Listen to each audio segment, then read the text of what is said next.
Welcome to Duo Chat with Brittany and Cynthia, where we talk about drama shows. like Dawson's Creek, One Tree Hill, and more.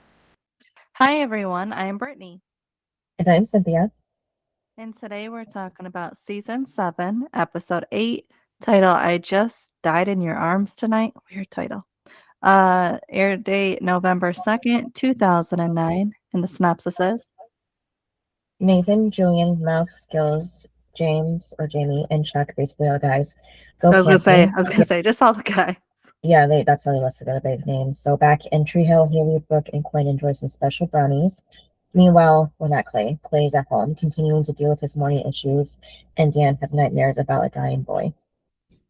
So then we get our answer to how Dan got a new heart to keep living this whole time. So apparently they went to New Mexico, and that's what happened. Or not New Mexico, Mexico. And that's how he got the heart there. Because, of course, he kept having the luck in the States. Did Rachel go with him, or was it just him that went? I think it was just in the nightmare. He was by himself, but she probably was there with him. We just don't see that.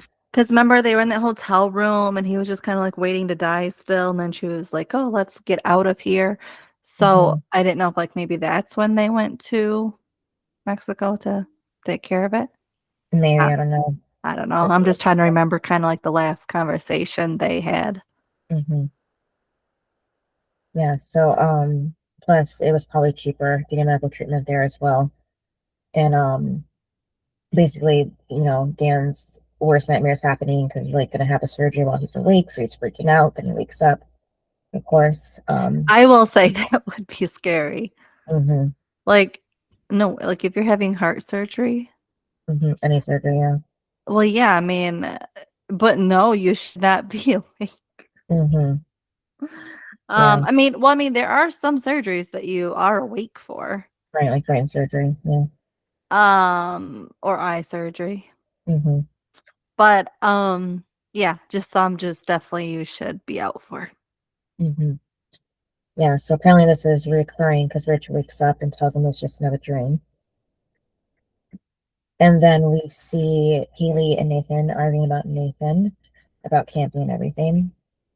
And Nathan just wants to go with, Jamie and the guys. And he tells Haley he already knows Julian. But Haley tells Nathan that Julian is going with them. And then the same is happening with Brooke and Julian as well. He doesn't want to go. But Brooke tells him he has to. And Julian says he knows nothing about camping. Which makes sense because he's, Hollywood boy. So, of course, he doesn't, unless he's like filmed in the woods or something, he has no idea how it is. But I feel like even if he filmed in the woods, I still feel like he would go home at night. Yeah. Even to a hotel. Like he's not actually going to be camping out there all by himself. Yeah, but if there were long hours, maybe he would at least know it's like during the day, with the weather and the bugs and stuff. I'd be more concerned about the nighttime than the daytime. I mean, the daytime you can see what's going on. The nighttime, on the other hand, no. Right, I mean, think about it. You're in your sleeping bag, something, you hear a noise, and then you're just up. Right, and tents aren't translucent, so you don't know what's on the other side besides for a shadow. Right, that's what's crazy and scary, and that's why people do like to scare people who are in tents because you don't know what's on the other side. Right. And you're too chicken to go find out. And then we go back to Nathan and Haley, and Nathan asks Haley, like, what does Julian even know about camping? He just makes movies and not very good ones. And Haley tells Nathan that Julian lives in Tree Hill now, so it's time he's hung out with the guys. I mean, I get that part because like they're trying to kind of revamp the show because like we've said, there's kind of been like a few different versions of the show. And now you got to make it where the guys can all hang together like previously. And if there's like one odd one, well, that doesn't really flow with the group. So, and Julian has spent a lot of time with Brooke and Alex. Not so much with the guys.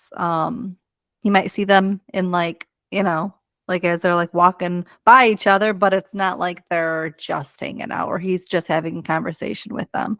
I mean, I don't even remember the last one he really had a conversation with, because it has revolved around the girls. So I do think in that part, I do think he does need to adjust to the friendship with the boys because, I mean, that's kind of what the group needs to be, right?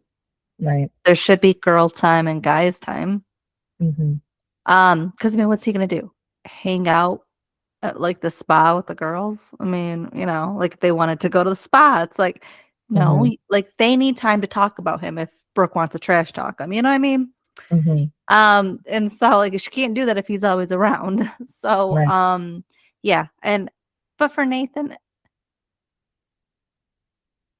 it's a little weird that he is acting this way about Julian because what has Julian ever done to him? Nothing, and later on we'll know that he'll owe a lot to Julian for his life and Jamie's, but I mean, we know from already knowing this episode, we know that the truth comes out about that too. So maybe that's why he was trying to make sure Julian didn't go with them in case of that came out. But I don't know, that doesn't seem right either. I don't No, know. because I feel like, oh, if like you're in a friend group and someone new comes along, you're not going to be like, oh, I hope my friends don't say. I mean, especially if like none of you really like this person or have any friendship with them, because Julian doesn't really have a friendship with them. So it's like, I don't think you'd be like, I feel like your friends would have more of like, they need to respect you more than they need to respect this new person. And telling all of your secrets is not really something that you would really expect your friends to do. Like kind of just putting this person in the group. So I don't think like that should be something he should have to think about.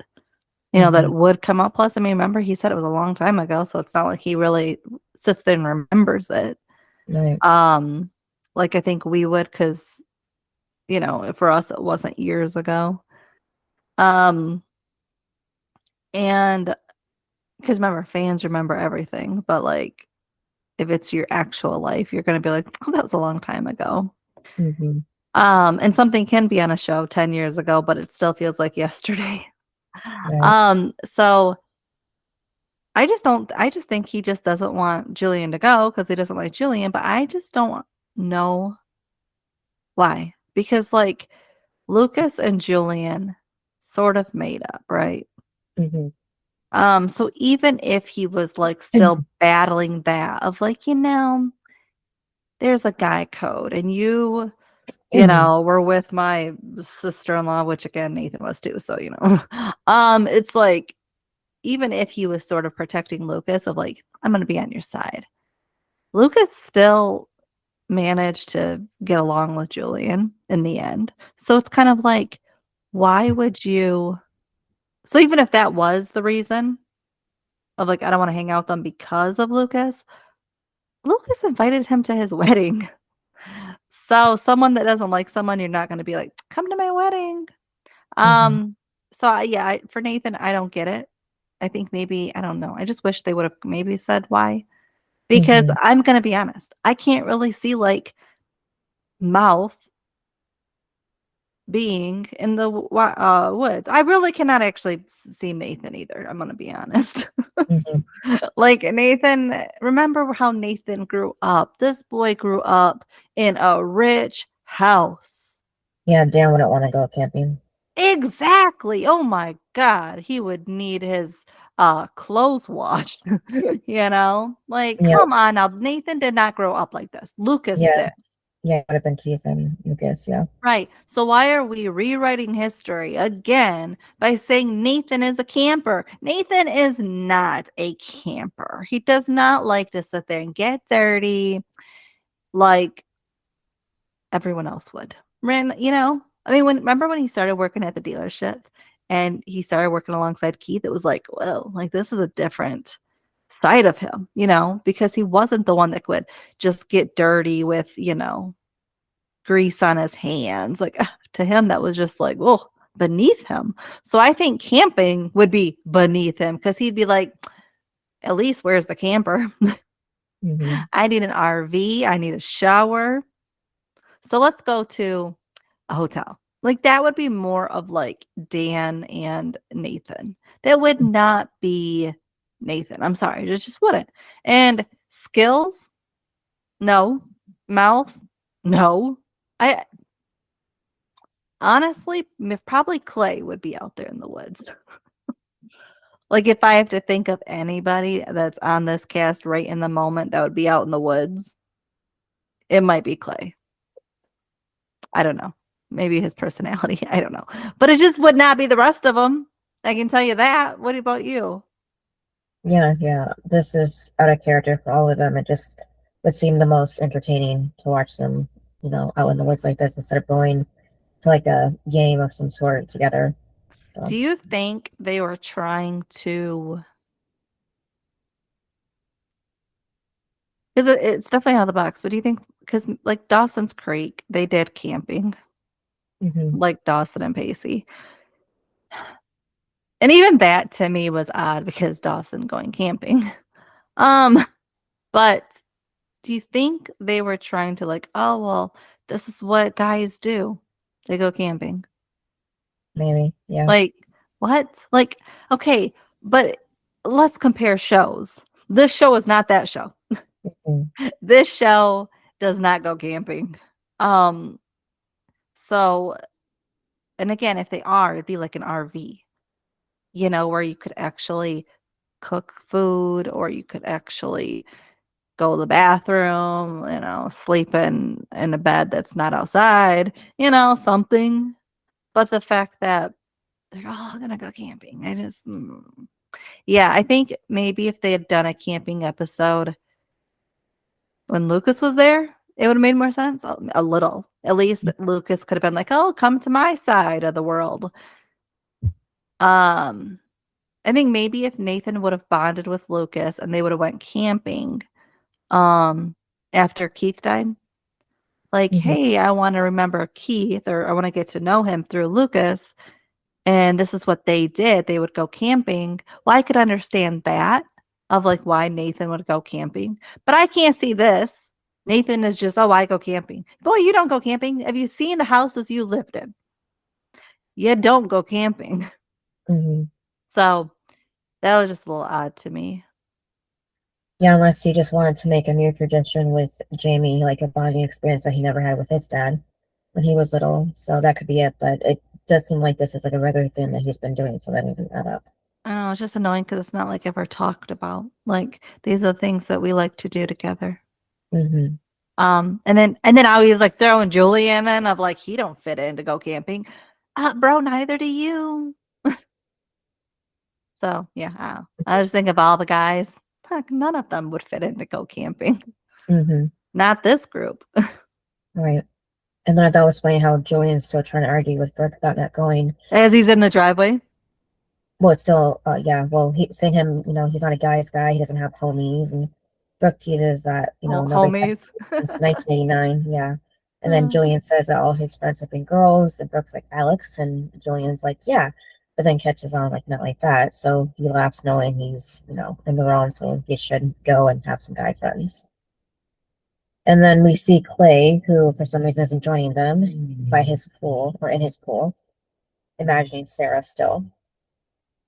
And, he acts if it's healthy seeing her like this. Okay, I have a question for you. Yeah. How long ago was this that she died? Maybe like, I think it's been a good minute. Because we know he's been working with Nathan for like, what? Over a year, like a year and a half? Yeah, so almost about that long, yeah, that it's been. So, I mean, it would make sense maybe if it was like the year anniversary, but it's past that already, so yeah. I'm just confused because I'm like, why are you just now having all of these flashbacks, memories of her? It's odd to me. It's not like, oh, well, she lived here, so like her favorite thing was the beach, and so I go to the beach and I'm haunted because she loved the beach and I've avoided it. Like, it's not like that. It's just all of a sudden out of nowhere, he just started to have all these flashbacks, and it's like, no. Yeah, he could have been triggered by something, but we don't see what that is, so it's random. Yeah, that's what I'm saying is I don't understand this at all. And also, how long has it been? Like you said, it's not like it's an anniversary where, of course, you're going to remember that person. So I just don't like it because it's been happening and they don't tell you anything. And it's like, just driving me nuts. Yeah, on and off with him. So she just says that it's him not, with him skipping guys' weekend to spend time with his said wife probably is not so healthy. And yeah, well, nobody knows that he's spending time with his dead wife. Right, yeah. So I wonder what he told Nathan about not going with them. But probably I have work to do. Maybe, yeah. Where I need cell service. So the guys are at the cars where Nathan packs his, and Skills tells Mouth when he said it, guys' weekend, he pictured them by the pool at, a hotel drinking drinks because there was Nathan Scott. Oh, do you know what also throws me off? I don't know people that go to the woods to go camping and they're driving a Range Rover. Oh. Like, do you know what I mean? Like a Range Rover. This boy is driving a Range Rover. Are you on something? Come on now. This boy does not go camping. Let's be honest. He is too rich for that. Yeah, so Mouth even says he thought they were going to go to a casino. See, that would make more sense. Bet on, betting in a sports book, 50 TVs, 50 stations, which will hire him. But yeah, so basically anything, yeah, anything would look better than this. Yeah. But then Mouth tries to talk him into it, saying it's a great way to forget his life. There's no distractions, no TV, internet, or cell phones. And Skills points out then there's no way to call for help. and what's funny is, do you remember him and Bevan in the woods? Oh yeah, yeah. Well, she's not there with them, so maybe that'd be better for him. But they were both lost. It wasn't like he was like, I know exactly how to get out. Yeah, well, he probably knows that lesson and won't go anywhere in the woods. He'll stay right there at the camp the whole time. So I just find that funny. Of like, Skills also got lost. So yeah. So when he said can't call for help, yeah, clearly, because like y'all, you know how to go into the woods without a phone. Remember that's obviously why they couldn't call anybody. Yeah. And then that's when Skills shuts the door of the trunk and sees Chuck and Jamie are standing right behind it, and Chuck's thrilled to see them, catching him or calling him Coach Skills. Well, and also I can tell you, I would not go camping with Chuck. I'd be like, oh, he's going? No. So then Brooke drops off Julian and tells him to be himself after giving him more advice in the car. I thought it was funny when he says it's not the first day of school. Yeah. But then Brooke still, treats him like a little kid, asking him to spot his little thermos with a sippy cup. And Nathan's just watching. Like, like seriously. Yeah, and Julian packed a lot too. The whole trunk is full. So yeah, he's got everything. He says that the first real camping is being prepared. 2 things. Yeah, okay. Yeah, because we know that Julian never went camping with his dad either because his dad put work before him, just like Dan basically with Nathan. So they should be able to bond over that, but that's what I'm saying. Like, these two would actually have things in common. They grew up with rich parents, rich dads that were too concerned with themselves and their egos that they really didn't care about their kids. Yeah. Yeah. Yep. So that's when Nathan tells the boys the first rule of camping is to travel light, so the complete opposite of what Julian did. And then Julian tries to break the ice by walking up doing a Bill Murray impression that nobody gets. And Nathan tells everybody it's Julian, like, yay, and Chuck is like, who the hell is Julian? Okay, that was funny because sometimes Chuck does have like a little bit of comedy, and it was funny. Who the hell's Julian? I'm like, oh my god. Yeah, it was a good line. And these boys are supposed to be what, 7? Yeah, and he's swearing like that. He's acting like he's 17. Well, I mean, I've heard kids of all different ages around that age range cussing like that, but yeah, I think it was funny. And then Haley and Brooke say bye to the boys. Like, again, they're going off to school. And Haley asks Brooke if they'll ever see them again, and Brooke tells Haley there's nothing to worry about because Julian has enough equipment to survive in the woods for 7 years. And then Haley tells Brooke she hopes she's ready for girls' night because Quinn made her not special brownies, just brownies. But it's Taylor's recipe, which should have been the first red flag for her, Haley. Not that they were just so good. Mm-hmm. And Quinn tells Brooke that when Haley was in high school, she still stressed about grades and stuff. So her and Taylor would make special brownies. That's when Brooke starts catching on. And Quinn clarifies that it's the usual ingredients, eggs, milk, brownie milks, and a little weed. But Haley doesn't know that. And Brooke says, looks like the boys aren't the only ones going on a trip tonight and eats a brownie. And she gives Haley a thumbs up for the brownies being good, while Haley is hyped eating them. I know, she was hilarious. Like, she was all in it, like, these are good. I'm like, oh my God, Haley. Yeah. Mm-hmm. And then at the campground, the guys are setting up camp while the boys set up their tent, and Skills gives them a merit badge for each of them. So don't know how this started. No background for this, like with Skills, Boy Scouts or anything, or this random kind of thing. But still, I think these people just looked it up on the internet, how to go camping. Maybe, yeah, and at least it gives the boys something to do, makes them feel accomplished. And then Skills tells Mouth that he got them from the Army surplus store, the merit badges, and they have enough for the whole weekend. And then he shouts to the boys that if they want to get their, go get him a beer badge. They both race over, so he's just making up stuff. And then Jamie tells Nathan that this is the tent, that this tent was the same one that Japanese climbers took to the top of Mount Everest. And Nathan tells him he should be good there then. They're only 100 feet above sea level. But the instructions are also in Japanese, so Jamie gives up and throwing the elastic for the frame and says the tent looks good when the small part he put together falls apart. Julian then asks Nathan if he would call that a 2-man tent. And then back with the girls, Quinn tells Haley to slow down eating the brownies. With a mouthful, Haley says the thing about Taylor's brownies is the more that she eats, the more hungrier she gets. Yeah, I wonder why. Mm-hmm. Yeah, and then Brooke says that they're having a girls' night out, right?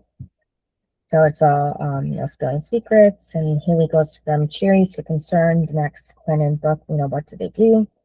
And Quinn then admits that Taylor's recipe calls for an eighth of Granddaddy Purple, which is a name I never heard before when watching this for the first time. But Haley asks if that's a type of cereal. And Brooke laughs, and Quinn says not exactly.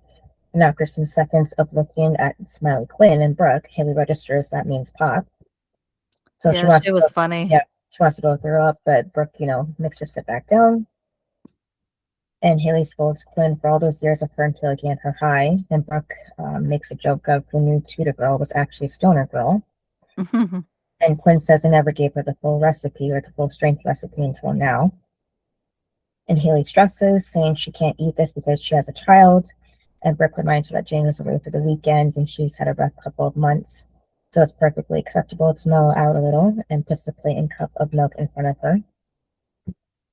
So then Haley tells Quinn she's getting her back for this, and Quinn says tomorrow she'll be thanking her. And Haley says maybe she's built up an immunity to the brownies because she's had 2 already and doesn't feel anything. Well, I was going to say, or she'll be throwing up tomorrow. Yeah. One or the other. Mm-hmm. And then later on, the girls are high watching TV on the couch, and they're watching The Wizard of Oz. Haley makes a comment mentioning the Munchkins represent a lollipop guild. So she asks if they think that that's a trade union. And if it is, why do they unionize? I can't say it. Be a union. And do they need shorter hours or longer sticks or different flavors? So she's just yapping on about that. So basically, when she gets stoned, all she does is talk. Yeah, and cracks up, yeah. And meanwhile, Brooke is the paranoid type. So she's freaking out, at the Munchkin. She wants them to stop looking at her. And Quinn is just laughing. She just thinks this is the funniest thing. So basically, she's not the one eating the brownies. She's just giving it to the 2 of them. Mm-hmm. I guess she's like the driver version of, or the high version of the driver, designated driver, kind of thing, even though they're not going anywhere. But just to watch them, I guess. And Then Clay's not with the guys on the camping trip, like I said before, but instead, I basically just repeated this. But anyways, he's still in the pool, and she's still floating alongside him, and she says for him to give her something simple, elegant, beautiful, and he says she just described everything he loves about her. And she says she thought he didn't believe in love. Isn't that he told, Kylie? And he says he meant that he could never love anyone as much as he loved her. And Sarah says, except for Quinn. And Clay says it's not like that with Quinn. And Sarah says she could tell when he's lying. And then we go back to Rachel and Dan. So Rachel tells Dan that the show's ratings are great. Their episode with Renee was their highest views ever. And she says they need something big for, keep saying sweeps. Is that what the show is called? No, sweeps are, you've never heard of sweeps when all the actors talk about it for the shows? I don't think so. It's like the big, I think it's like the big episodes, like when they're coming up, like the money makers. Okay. Like anything big on a show, it's probably it's probably because it was the sweeps episode. Mm. And I think it happens, I don't know if it's mid-season or but yeah, but why do they keep bringing up Dr. Phil? I feel like every show I was like, Dr. Phil. Yeah. Oh, like, I'm sorry, but like Dan is not Dr. Phil. Right. So Dan says maybe they can get Lucas to do a guest spot. So yeah, that's funny. And then Rachel tells the makeup artist to beat it so she can talk to Dan in private, what's going on with him. And she asks if it has to do with the fact that Nathan never called him to say thank you about me. Why would he? Yeah, you did a nice thing for your son. Well, I mean, you were supposed to. That is your kid. But like, he owes you nothing. Instead, you actually owe him everything. But he owes you nothing. I'm sorry, but no kid owes their parents anything. Instead, the parents owe you. They made you. Yeah, so Dan says that you not expected that he would do that. It's just like Lucas. He owes Lucas everything. Never gonna happen, but Lucas doesn't owe him a thing. So Rachel says good because they both know it's not going to happen, and then she tells him to get his head in the game. They have an empire to build. And then back with the guys, Julian tells Mouth during their hike that Alex isn't that bad once you get to know her. And Mouth says he's known Brooke for a long time, and he saw how hard it was for her to get over a broken heart before. And Julian says, he's not going to break her heart. And Mouth tells him good because if he does, he'll have to answer to him. And then that's when Skills is TMI. And says that he's seen Mouth naked, so he knows he's been working out. And Julian says, with the guys' rules, like this is really great, talking like that. And then Skills asks Chuck how he's doing, and Chuck tells Skills that his mom said he can't marry Miss Lauren because he doesn't make enough money. So his mom needs to stop talking about other people's business. That's what she has to do. Well, she's always in their business, no matter who it is. Yeah, an alcoholic who doesn't, even take care of Chuck. And then Skills tells Chuck, guess you just lost their keep their damn mouth shut badge. And then Nathan asks Jamie over the last few months with everything that's been going on, was he ever scared? And Jamie says not really, because he knew Grandpa Dan wouldn't save him again. So he asks Nathan if they forgive him now. But then we go back to Dan's show. He tells his audience he helps a confused young woman free herself from her tangled web of lies and deceit, then asks his audience to confess their own truth to themselves. But then he sees a man on stage starting to bleed as if he got shot or something. And Dan drops to his knees, but he was hallucinating and then falls down to the floor from having a heart attack, it seems. Okay, I have a question. Yeah. This young boy that they're trying to show. Yeah. What is this supposed to be? Like, what kind of vision is he having now? Just guilt. Of what? Of taking that boy's heart, even though he seemed to be already dead, of course, already. They still feel so it's about his heart surgery. He wasn't supposed to essentially take this boy's heart. It's supposed to be someone in the U.S., but they decided to travel to Mexico to do it, not the, less complicated way than in the States at least, but yeah. But I don't, because like he basically, it seems like he just kind of passed out and doesn't even know how he got the heart. And then, Rachel just said what, happened because he doesn't understand Spanish from the doctors and everything. So he doesn't really know where his heart came from. So maybe that's why too, like he feels guilty. He doesn't know who, gave him his heart. So that too. Okay. But Rachel, of course. So this boy's heart. Okay. Yeah. So Rachel says they should have saved that for the sweeps, him collapsing like that, of course. And then the guys are ziplining now, which also seems kind of out of character. Yes, that's what I'm saying. They are out of character. And Skills gives Chuck a badge for his bravery going on it, and it's Jamie's turn, but he's nervous. And this is when I remember this when we were talking about it earlier. But Nathan tells him that his favorite part of camping was doing this when he was his age. So apparently Nathan did go camping, but he doesn't say with who. I think he does say with Dan later on. I still cannot see it. I'm sorry, and I cannot. Okay, but I can't even picture Dan being a child doing this with his father. Like I can't see it. So it's just odd to me. Well, I mean, I can kind of see it with Dan and Keith's dad, maybe, and only Keith was really into it, and Dan didn't really care for it. But then it still wouldn't make sense why he took Nathan. But yeah, so. Well, I could see like if it's like their grandpa that liked to go camping, so he took Keith because like Royal had Nathan or had Dan. Like, remember, because like Royal didn't really give a crap about Keith. So I could see like if it was like the grandpa that was like, all you do is give Dan attention. So I'm going to give Keith attention and we're going to build cars. We're going to go camping. We're going to, be like rough and tough. And you two can watch sports. Like I could see that of like Keith got it from someone else, that love. But not really from Royal because Royal could care less about Keith. Where he idolized Dan. Just like Dan idolized Nathan. Right. In a weird way. So this is where we see Julian and Jamie's kind of low friendship start because Julian saw how hesitant Jamie was about the zip line. So he says that he's the one that can't do it. It's too high. Yeah, so they could go off together. Yeah, and then Jamie tells Nathan he better go back to the camp with him. And Nathan is shocked that he wants to leave considering he was talking about it for weeks. But Jamie says Julian might get lost, so he should go with him. And Julian even adds that he's directionally challenged. And he tells Jamie thanks. Yeah, so that was sweet of Julian. So, Jamie wouldn't have to admit to Nathan that he was scared, because that's something boys don't usually want to admit to their dads, They want to be tough.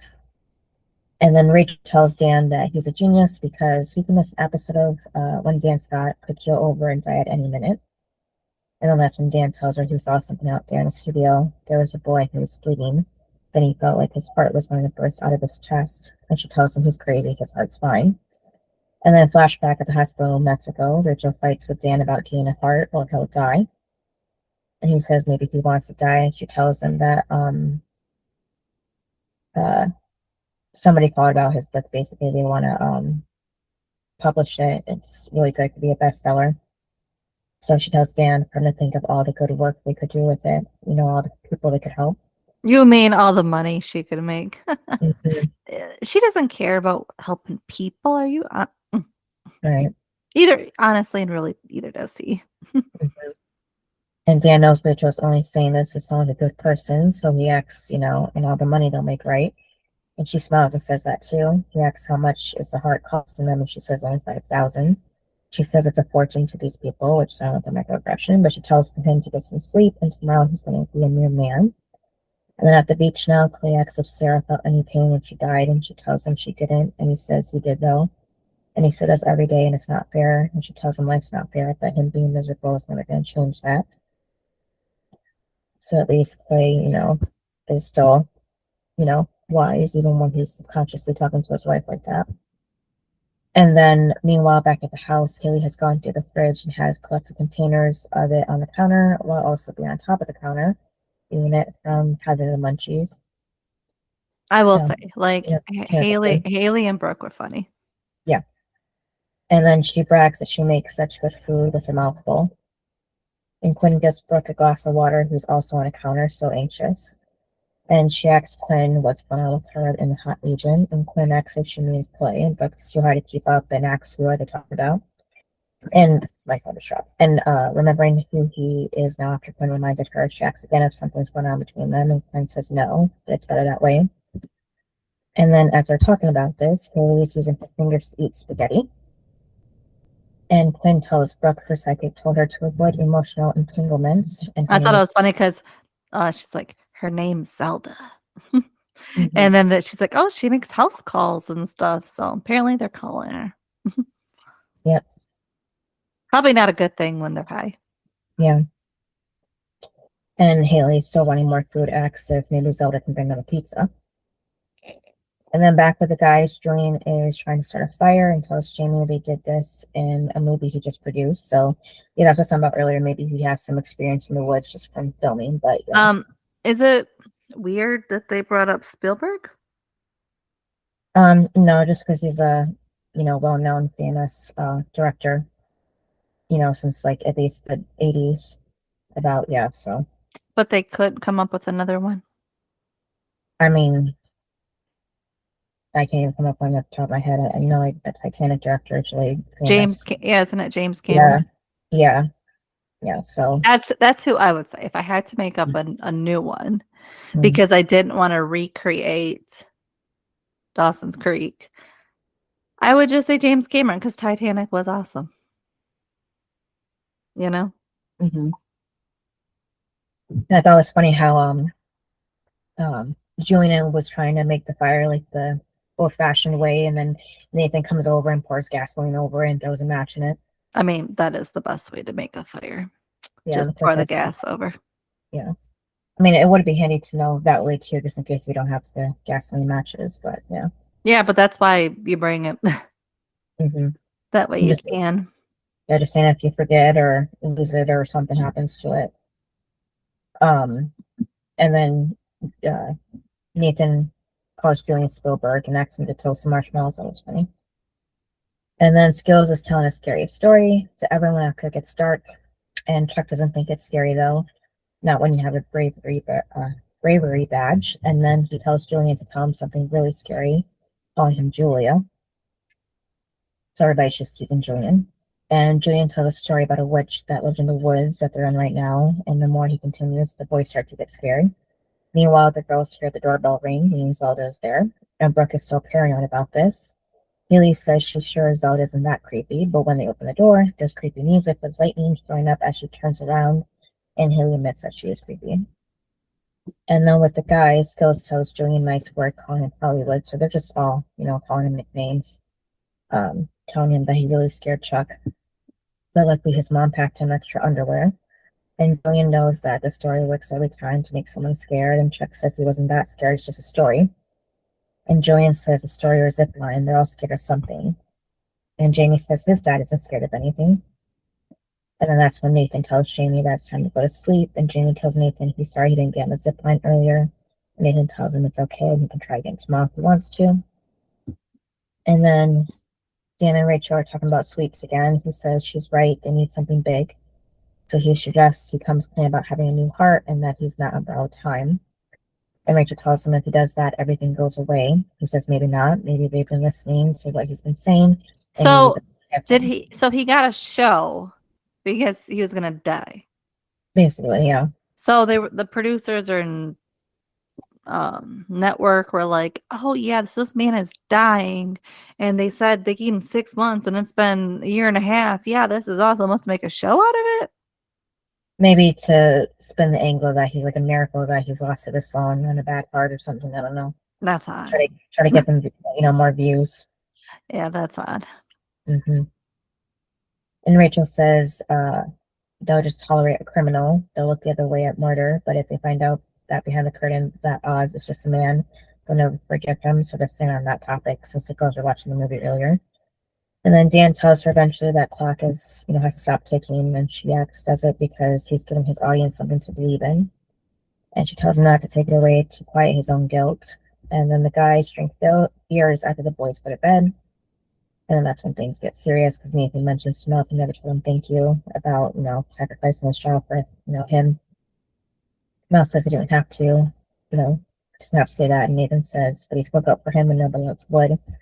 So he's sorry about losing his job for it. And he asks if there's any chance they'll take him back. And Mel says they probably, won't. They probably won't because he shoved his boss in a closet or something. Well, he locked the door on his boss. Oh, I thought it was just a room, but yeah. I don't know, room, whatever. But either way, you can't lock your boss in a room. Mm-hmm. You're definitely going to get fired. Maybe press some charges too. Yeah, and Mel said that he basically committed the cardinal sin of broadcasting. He told the viewers to turn off, to the channel. And networks don't usually like that. And then that's when Julian says the whole landscape of television's changing anyway. And Mouth asks what's next. And Julian says that the internet is the next thing because it's faster, cheaper, and everywhere. So he wasn't wrong about that. Which is funny because is it really cheaper? Yeah, everything but that part, yeah. I'm like, I don't know. I feel like everything now is getting more expensive than it did. So I wouldn't say that. Yeah. And then Haley X Zelda was her career path laid out for her when her parents named her that.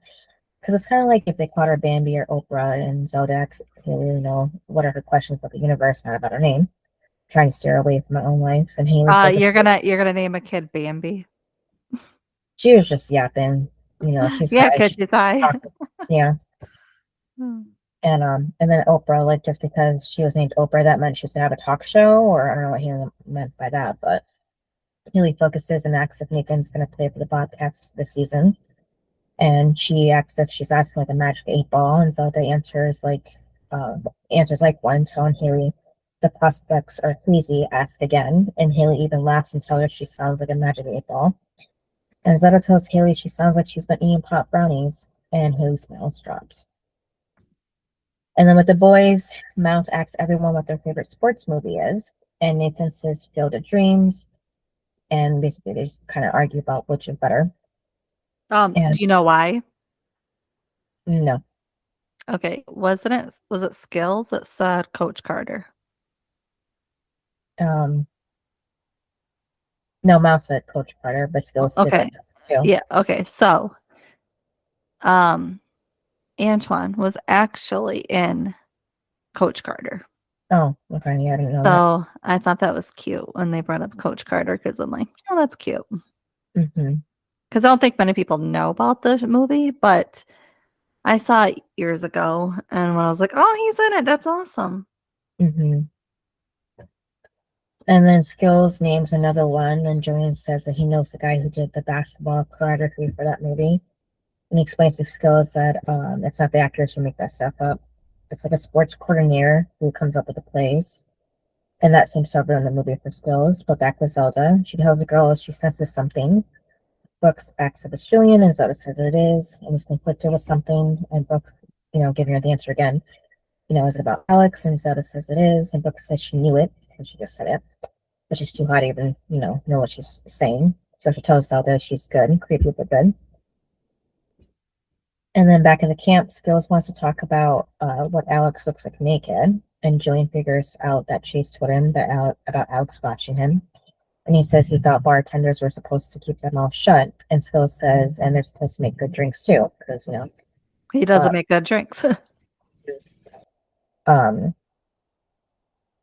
then Mouse says to Julian that that's what he meant by saying she's not that bad once you get to know her. And Julian says it was a misunderstanding, a very brief, somewhat naked misunderstanding. And Skills says there's nothing wrong with a little window shopping either, right? And Julian says Alex is no Brooke Davis, though. And mentions that the guys have all seen Alex naked in movies, so not that much different, but still. Yeah, I guess Alex is the only one in Hollywood that insists on doing nudity. Mm-hmm. And then Skills gets confused on who they're talking about. Mm-hmm. And then it's like, and then it was funny because Julian's like Skills, because like or Nathan's like Skills, like as in shut up. And then Julian's like Skills. Mm-hmm. And then he said, so then of course he says Nathan and Brooke had made a sex tape. in high school. It was hilarious. And I love how like Julian's kind of like, you guys are like joking, right? It's like, no, they're not. And yeah, Skills just says goodnight and walks away from the grenade he just set off. And then Mal tells him goodnight as well because he doesn't want to be, in the middle of this. And he'll see them in the morning, or maybe just one of them. And Julian and Nathan just look at each other for a long time. And then Clay's pouring himself a drink and tells Sarah he never told Nathan that he had a wife, which is weird, because you think that would come up eventually in some conversation. Well, especially when you would think when the scandal was happening, because you would think Clay would want to protect Nathan's marriage, right? Because like he knows how it would feel if that was him and his marriage. Like, because obviously if like the guy is single, it's gonna be like, okay, like how much money you want to protect me? But like if they're married, then they probably have more of a protection. Like it's not all about money, or it's not just because it's my job, like that kind of thing. Of like, no, Nathan's a good husband, just like I am or was. So yeah, I feel like even that would have brought it up. Or I don't know, at the beginning when Jamie's birthday, like, like, oh, this is what I could have had. And, I don't know, something. Yeah. I feel like at that point is where Clay could have went down, because like it's all happy. He's watching Nathan and Haley be happy. And then he doesn't have that. So I don't know. Like that's what I mean, how weird it was of the transition from him being normal, like, and he's okay, holding it all in apparently, to this. Yeah. And doesn't this happen again, like kind of randomly, they kind of trigger him again to act like something happened, and then that's when his memory starts coming back? Yeah. Yeah, so they didn't do that transition very well. Like he was fine one day and then the next he's having episodes, so. Yep. And then when somebody comes around, then all of a sudden he can shut it off. Yeah. Like what? Like, I'm sorry, but I feel like if you're having those episodes, you can't really just shut them off. Yeah, I mean, Clay does eventually catch, not Clay, Quinn eventually catches him, but yeah. But yeah, so he just doesn't want to talk about Sarah because he knows that people mean well, but they don't really know what to say, and it's just easier not to. But Sarah asks if it's easier for him or for them, and he says he doesn't know. Them, maybe both. And Sarah says it might help someone, it might help him to tell the right someone. And that's when we go back to the girls with Zelda, telling Quinn there's a man in her life and he suffered a great loss, he's struggling. It was funny because she's like, like David, my husband. Yeah. No, it's not David.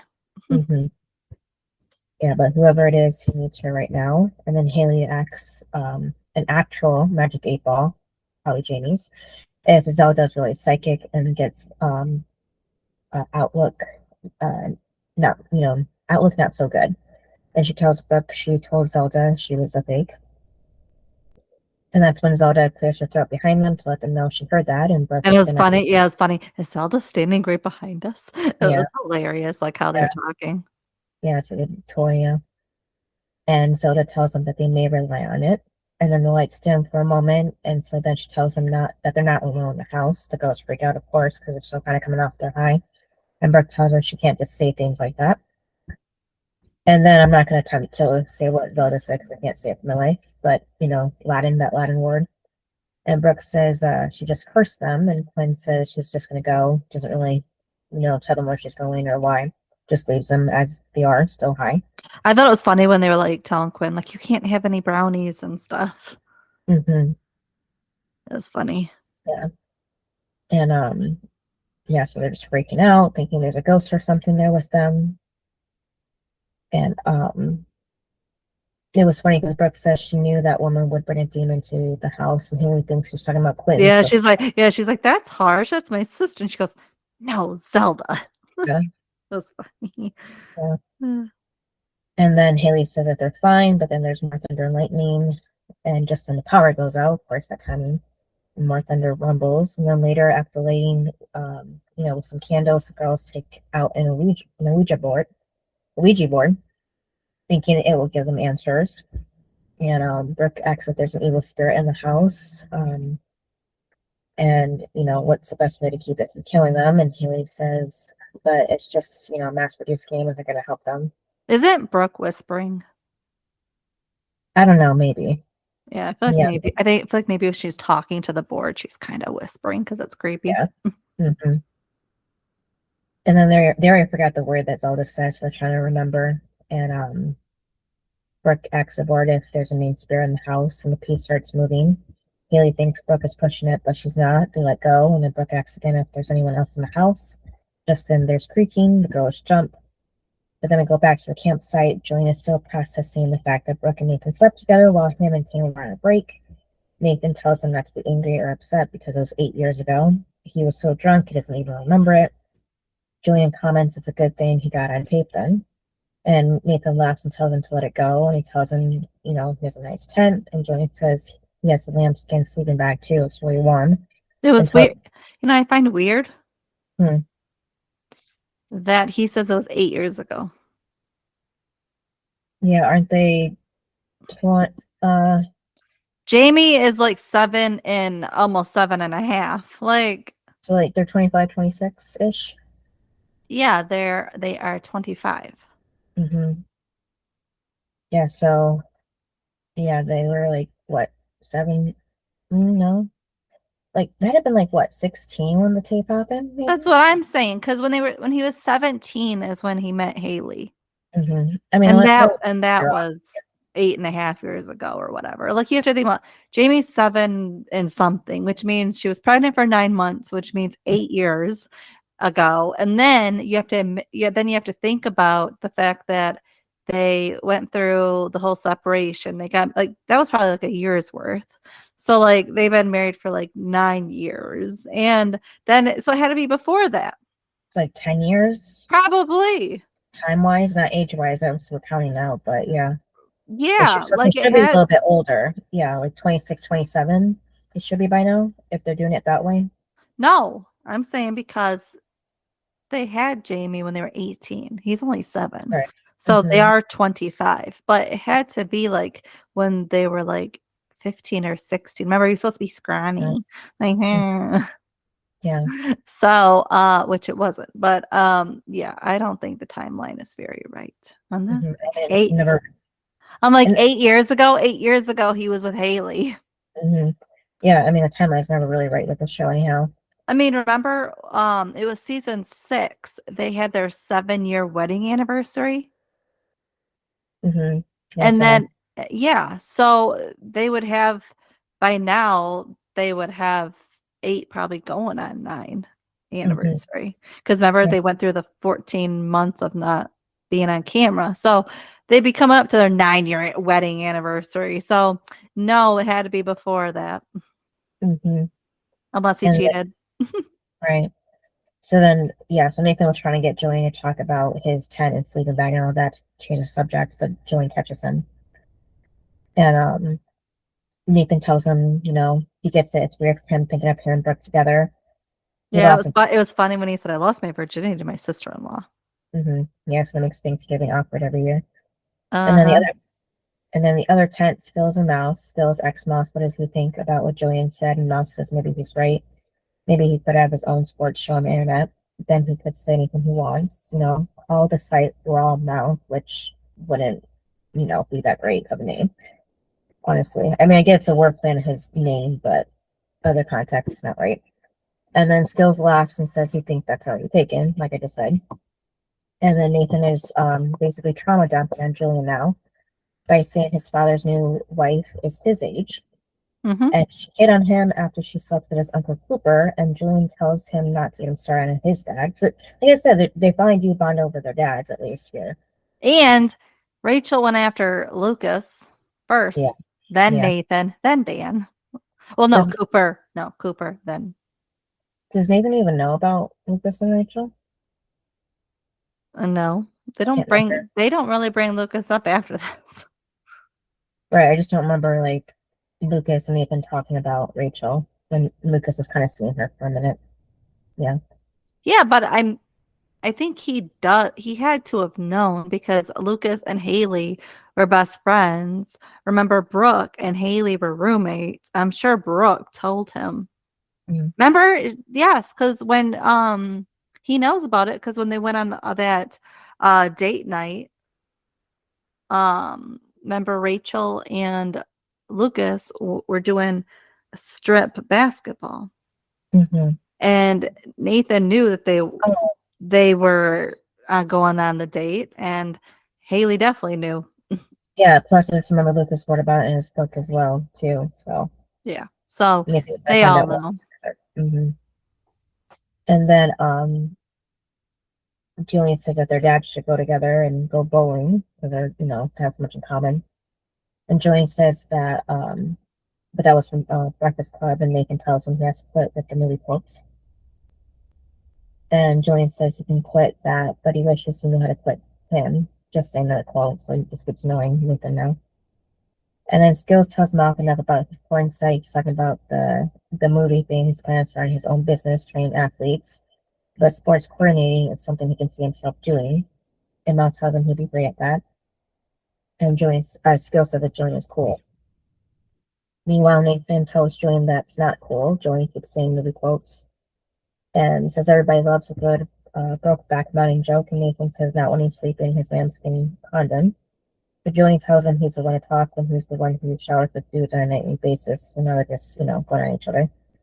And then Chuck and Jamie are in their own tent still awake. So Chuck asks Jamie if he thinks, the witch is real. And Jamie says no, but he can tell him the real story. About Nanny Carey. Mm-hmm. Yep, it actually happened to him. Yep, true story. And then Julian... Okay, but it's also weird because Chuck was around during this time. Remember, he was the bully in season 5. Remember, he was making fun of him. Mm-hmm. Or was that? See, I don't know. I just remember, at least at some point he was around during that time. Maybe at the end of it, the whole Nanny Carey. I don't know, but it's just annoying. I'm sure he's heard stories of it. Yeah, but maybe not like the full true story from Jamie or anybody that witnessed it. And then Julian tells Nathan that he's good with Jamie, and Nathan says he's had his moments. And Julian points out to Nathan that his dad was a dick, and somehow he turns it around for his own son, and he should get a merit badge for that. And then the girls are sitting behind the couch under a blanket, and Brooke has a bat now. She tells Haley that Zelda had said Julian was conflicted about something, and Haley says to Brooke that she knows the irony of the following statement, but she can't take everything Zelda says too seriously. Brooke is freaking out, and she tells Haley she can just feel it. Haley, assures her that Julian loves her. And Brooke asks, what if the guy she wants to spend the rest of her life with doesn't feel the same way? And Haley tells her that, it's the brownie talking, and Brooke says she thinks it's wearing off. So that's when we see Julian tell Nathan that he sees himself spending the rest of his life with Brooke, but she wants kids, and he doesn't know if he's ready for that, or if he'll ever be. And Nathan tells Julian that Jamie likes him, and Julian says Jamie likes that he can, suck at stuff, because when you have a Superman for a father, sometimes it's nice to hang around with Clark Kent. But I will say, Nathan wasn't excited about kids either. And he was terrified when he found out Haley was pregnant. Right. So even Nathan wasn't Superman. Mm-hmm. Yeah, his thoughts. That's the problem. He don't tell anybody. Mm-hmm. And he's not helping Julian by, hey, you think I wanted to be a father? Mm-hmm. You think I thought I'd be good at this? He doesn't say any of that. Right. I'm like, you could help him by saying you were in the same situation. Mm-hmm. And then it ends up raining, so Nathan tells Joe not to worry. He heard that lambskin is the safest form of protection. I'm sorry, but if it's raining, I'm gonna go sleep in the car. Why? I'm not sleeping in a tent that is on the ground. Okay, yeah. I'm sleeping in the car. Mm-hmm. But then a second later, Julian invites Nathan to sleep in his tent with him. And then Clay is sitting on the couch now with Sierra, and she tells him he should have gone on the camping trip. And Clay says he wants to spend time with her, and Sarah reminds him that he's not with her, he's alone, and she doesn't want him to be. Then there's a knock on the door. Sarah says she's just that good, and then tells him to let Quinn in. He opens the door, and Quinn tells him it's going to sound weird, but She asks if he's okay, and he says he's fine. And what does she ask? And she tries to explain, but decides not to. The next, just come inside. And he thinks for a moment, but tells her no. And when she's going to get it, starts yelling at her. She can't be there. He tells her to go, and she does, and closes the door. And when he looks back on the couch, Sarah is gone.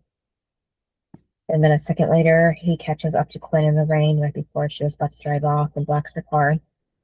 He then gets into the passenger side and tells Quinn he's sorry, and she tells him she doesn't even know what she's doing there. She doesn't even know what they're doing. He ends up telling her about Sarah. Mm-hmm. Yeah, that he's never told anyone until now. And then on the beach, he tells Quinn more the story of Sarah's death, and he tells her it was sudden. And that's when he threw himself into his work. But he learned it doesn't matter how fast you learn, the pain will run faster. That's when his life went completely off the rails. So Quinn figures out that's why his agency sent him to Tree Hill. And he says that's also why he told her to go back to David, because he knows what it's like to lose the one thing that you love more than anything in the world. Okay, but I'm sorry, those are two different situations. Mm-hmm. Like, he loved his wife. Quinn fell out of love with David. There's a difference. Yeah. Yeah, so she says she wishes there was something she could do for him, and he tells her she's already doing it. Then back to the flashback of Dan getting his new heart. He wakes up, and there's a reassurance that he's okay, he's alive. He survived the surgery, he has a new heart now, and that's when he starts seeing the ghost of the guy that used to have that heart. And he starts losing consciousness, but then wakes up in the present time, so he was like in a dream of the memory. And then he asks Rachel where she got his new heart, and he asks if it was from a boy, wasn't it? And she tells Dan that the boy was already on life support, and she paid his family the money, and they pulled the plug. And Dan says he might have gotten better, though, about his death, who killed him, so yeah, the guilt's leaving him alive. And Rachel tells him that she did what she had to save his life. She's not a murderer. That would be him, and she goes back to sleep. Yeah, I saved your life. I'm not a murderer. That's you. Okay, he's stressing out. I mean, he's sweating to death, like in his nightmare. And instead of helping him, you say, "I'm not the murderer. You are." Like, how is that supposed to make him better? Right. It wouldn't. Mm-hmm. And then back at camping, Chuck is yelling, and Nathan comes running out of the tent to see what's going on. Chuck yells that it's the witch and tells the guys to listen after the rest of them come out of the tents. They do, and Julian says it's definitely her. So Julian says the only way to get rid of her is to catch her in the eyes with the beam of the flashlight, and Jamie tells Chuck not to worry because his dad will do it. And the other guys look at him, and Nathan says there's no way he's going out there. He's too scared. Then Jamie says he'll go. And then Jamie walks through the forest, and he finds out the noise is from a gate, and he tells the guys a false alarm. And Chuck tells Jamie that was awesome for, him doing the thing, even though he was afraid. And Skills gives Jamie a badge for bravery. Then he tells Chuck he might want to go change his underwear again. And then back at the girls at the house, they're walking in the dark, and Brooke still has the bat, while Haley has a candle. And Brooke tells her that if this is their last night on Earth, she just wants her to know that she's glad that they're together. And Haley tells her not to say that. She's just paranoid. They weren't hearing things. It was just the brownies. But then they hear a noise from the closet, and they slowly walk over to it. And Haley says this is ridiculous. And that triggers Brooke's memory of what Zelda said. I like when they open it up, and it is Chester. Yep, love it. Yep, that is the word. And it's funny because it's like, it's been a long time since we've seen Chester. Yeah, I wasn't sure if he died or what, because it seemed like Jamie wasn't really talking about him so much in the present, present tense, present time. Mm-hmm. When was the last time we see him? Season 5, I think, maybe? They've talked about him, we just haven't seen him since season 5. Yeah, I don't know. Wasn't it when Nanny Carey was trying to take him? I don't know. Yeah, I think so. And then we don't know what happened to him after that. So I thought, like I said, I thought maybe he was dead. They should just let him loose outside or something, Mm-hmm. And then back at the guys, Nathan says that the boys are sleeping now. And he asks Julian how did he know about the gate. And Julian says he saw it when he was getting firewood. And he tells Nathan that was a nice performance. Nathan tells Julian he knew Jamie needed that. And Julian says it's not a big deal. Nathan says that being a father is a 95% instinct, and he has good ones. So when the day comes to being a father, he'll be ready. And Julian tells him thanks, and they fist bump. And Julian tells Nathan that was his first one, and Nathan tells him not to overthink it. And then Rachel tells Dan to come back to bed, but he needs the rest. And Dan says she's right. He's been thinking about that maybe they need to go on a vacation, and she thinks it's gonna be somewhere, the Bahamas or Hawaii, something tropical like that. But he says they should go to Tree Hill. He wants to go home. And then back on the beach, Quinn and Clay have stayed there all night talking. But once it's lights out, Quinn tells him once the light's out now, the sun rises. Quinn tells him she should go, and Clay tells her she can stay. And they smile at each other, and then Quinn wants Clay to tell him more about Sarah, and he says that she would have liked her. So that was it. So what was your high and low? The high was the boys finally, liking camping and, having fun together and actually getting along. And the low was Clay being home alone, still being haunted by Sarah and not wanting to let her go to move on with Quinn. Not letting himself do that. What's yours? Yeah, I liked, even though it's out of character for the boys, I thought my high was the boys going camping. Because I don't want, like, even though it's a drama show, I don't want them always to be in conflict with each other. It is nice to see them just getting along and having fun. And I did like their camping, but I did like, the other one was Brooke and Haley being high. It was funny. Mm-hmm. And how they were talking, it was just so funny. And my low was definitely Clay and Sarah, because I don't care.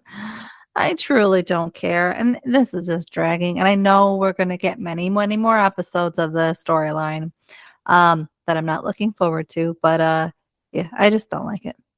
Because it came out of nowhere. Like, it would, again, if it made more sense of timeline, then yes, but no.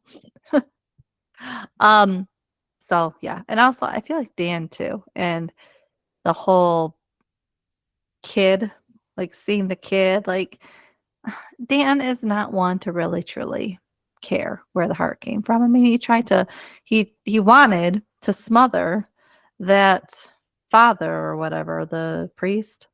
Mm-hmm.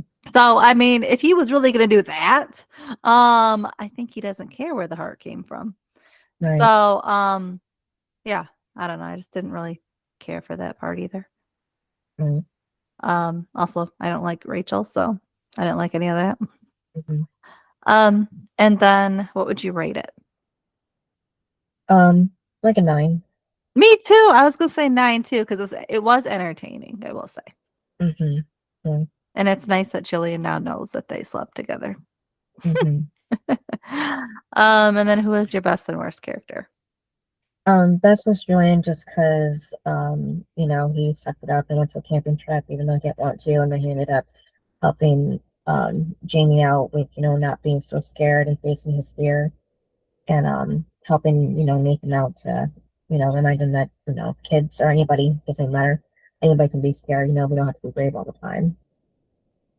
And then I know Rachel was bad, but I just didn't like how Quinn gave Haley the we without telling her, and has been for years apparently with Taylor, without her knowledge. So I just don't like that, without the consent there of giving Haley, the drugs. So I would agree with you.